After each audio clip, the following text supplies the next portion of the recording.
Who doesn't love a good story? This is why we love movies and books, because from the very earliest times of history, we used stories to pass down information, entertain, and teach lessons. I had the privilege of going on a mission trip to Nairobi, Kenya.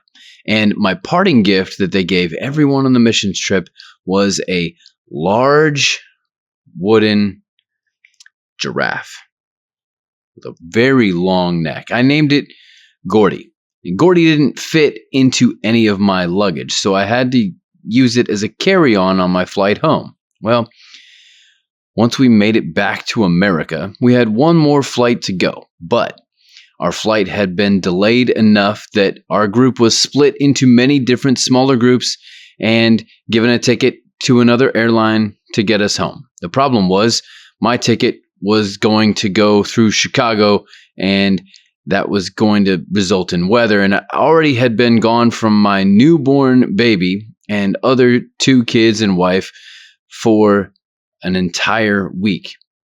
At that point, I said, I'm already in America. There's nothing that's going to keep me from seeing my family tonight when I was supposed to be home. So I went to the counter and I politely said, get me on another flight.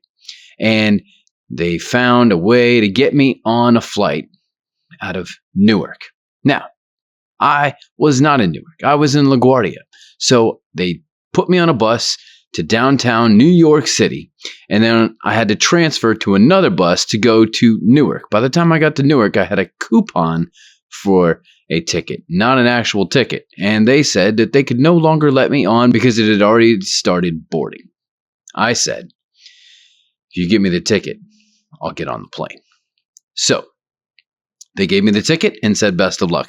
So I made it through security. I went through security. I had to take my shoes off and I had to put all my bags and Gordy through this scanner. So after all that happened, in order to make sure I made the gate on time, I grabbed my shoes, didn't even bother putting them on. I grabbed Gordy, threw my backpack on, and I was running through the concourse at Newark Airport, determined to make my flight. Shoes in one hand, Gordy in another, and backpack flapping on my back. I made it.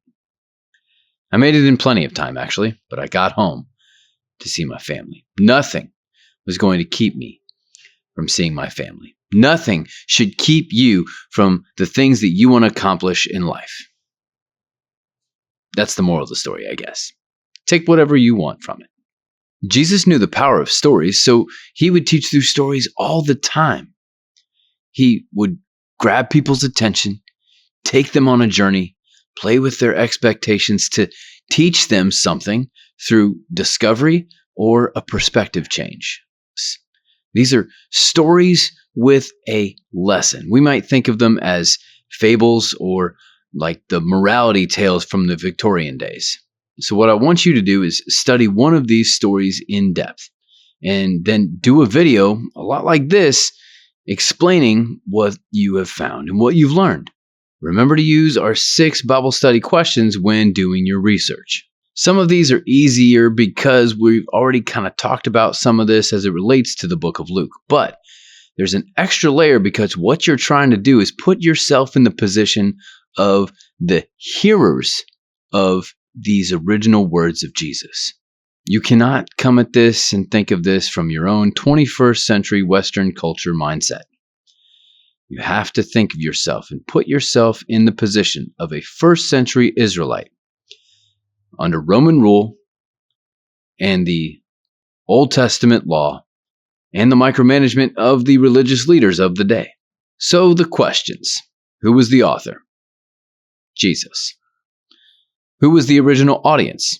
Well, we kind of talked about this, but it could vary based on the parable, where the parable was spoken.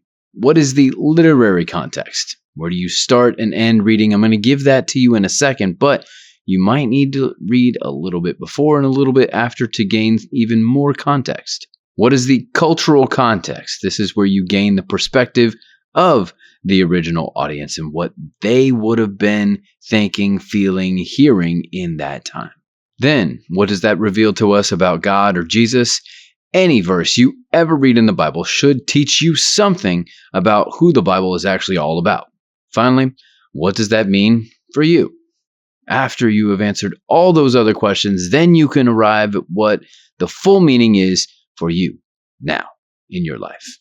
Before I give you the choices, I also know the tendency of students to pick the shortest amount of verses because it's the least amount to study, but it also means it might be the least amount of information out there, so it might be more difficult to find something that is good.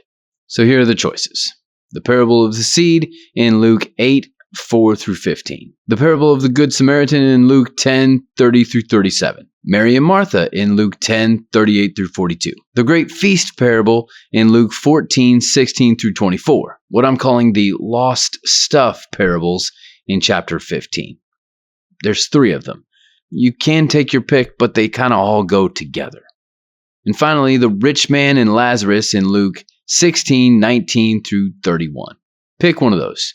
Do your study, make a video, post it, and tag me in it so we can see what you've discovered. I can't wait to see what you discover and hear how you're impacted. They say that the best way to learn something is to teach it. I know it's true for me, and I hope it is for you as well. Share this if you found this interesting and want someone else to see it. Subscribe to keep up with all the shorts and full episodes.